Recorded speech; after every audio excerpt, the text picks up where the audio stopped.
Here it is, the German-made Volkswagen Tiguan. And in case you're curious, Tiguan is a mashup of tiger and iguana. Tiguan. Yeah, it's a German thing.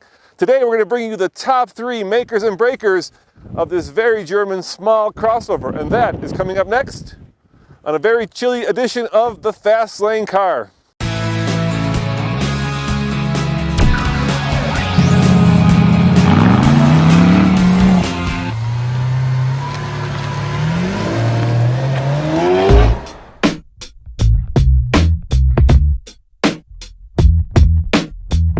The number 3 maker, in other words, the thing that makes this car worth buying, is that in a globalized world, it's still built in Germany, which means that if you're into German engineering and German build quality, this is where it's at. The number 3 breaker, or what makes this car not such a good buy, is the fact that it is built in Germany. Germans have very strong auto unions, which means that their cars are expensive to build, at least in Germany. And at almost 30,000, this is in the upper range of the segment.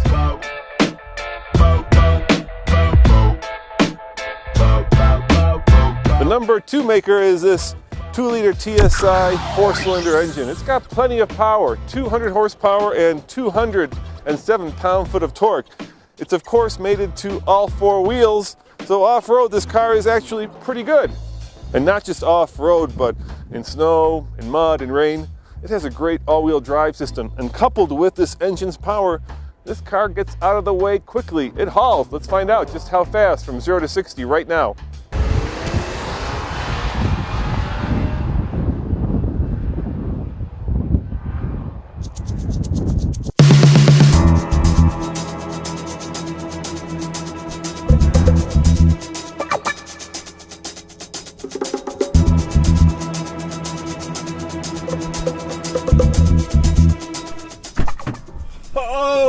Oh, poor Andre out there in the windstorm. This, ladies and gentlemen, is real world testing. So we test in all kinds of conditions, just like the way you drive. All right, 0 to 60. And I'm gonna put the car in sport mode. I'm gonna give it a little bit of boost to get the turbo spooled up, to give this car the best chance possible, to get the fastest possible time. Once again, a mile above sea level, and here we go. There we go, good launch, a little bit of turbo lag. Very quiet engine, very smooth. And there we have it. Not bad at all. Check it out. 9.10, 9.10. That is about the same as the Jetta we tested. The Jetta was just a little bit faster, but not much faster. I'm gonna try it one more time, because I think we can do better than that. Let me do one more. And let's just go a little bit faster. Come on, Tiguan.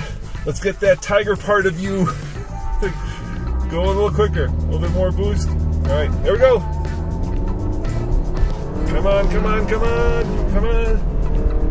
Come on, come on, come on. And there's 60. Very similar. There we go, 9.17, 9.17. So there we have it. It's a 9-second car. And that is very respectable for a very smooth and, I would say, confidence-inspiring car.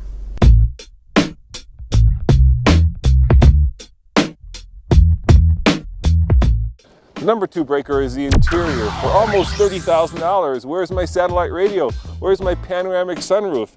Heck, the Nissan Rogue in the same segment can be had with a 3rd row seat. It's feeling very dated. It's feeling very last decade.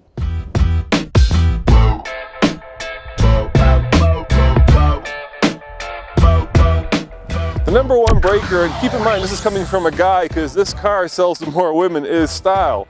Volkswagen has recently embarked on a course of minimalist styling. This car, to me, is almost invisible, especially in silver. I think it's kind of ungainly in its proportions. Normally we like to do an engine note for you, but we've got a little bit of a wind event happening today, so I'm not sure you'll be able to hear the engine note, but I'll give it a try. Okay, Andre? Here you go.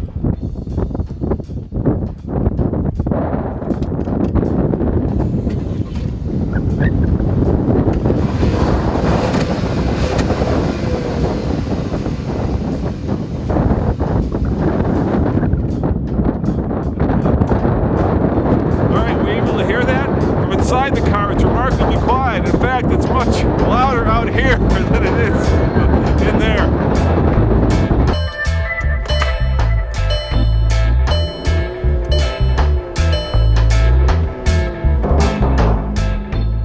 Number one maker is subtle, but very important.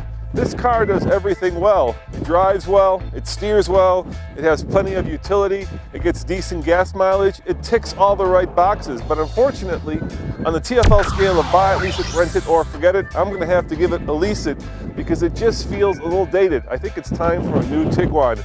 Even though it is a tiger and an iguana mixed together, let's get a newer version. As always, this is Roman reporting for the Fast Lane Car. Thanks for watching, and check out tflcar.com for more news, views, and reviews.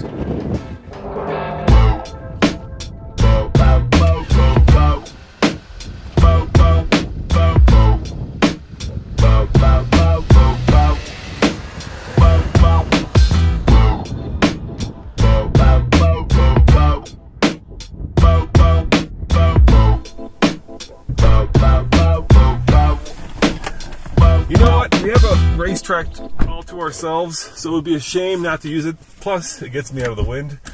Honestly, it's a little cold and windy out there. Sport mode, let's see how fast this goes. I'm thinking it's going to be right around 120. There we go. Let's face it, it is a bit of a grocery getter. All right, here we go. First turn.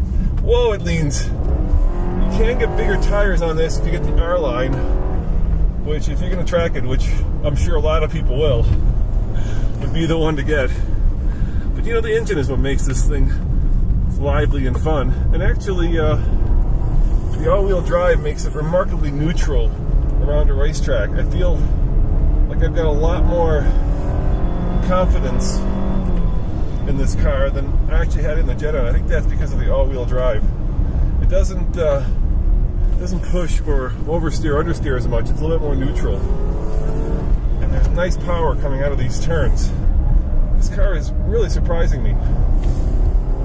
Clip this apex, hopefully. And guys, you know, I'm not a race car driver. I don't pretend to be one.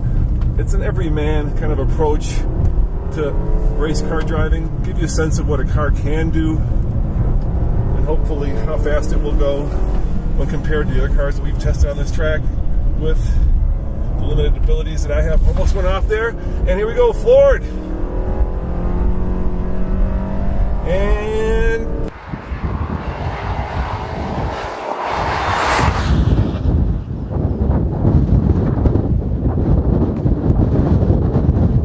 Смотри, минута 18 секунд, смотри.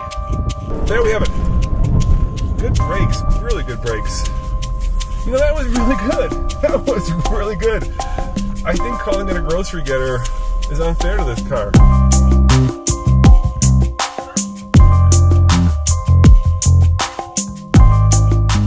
It is actually remarkably well poised and balanced on the racetrack. So let's find out what our time is. Poor Andre. Минута 18. 1:18:39. 1:18:39. And I bet you if I had one more lap, I could go faster. But that is actually very good for a car that I was expecting to be much more domesticated.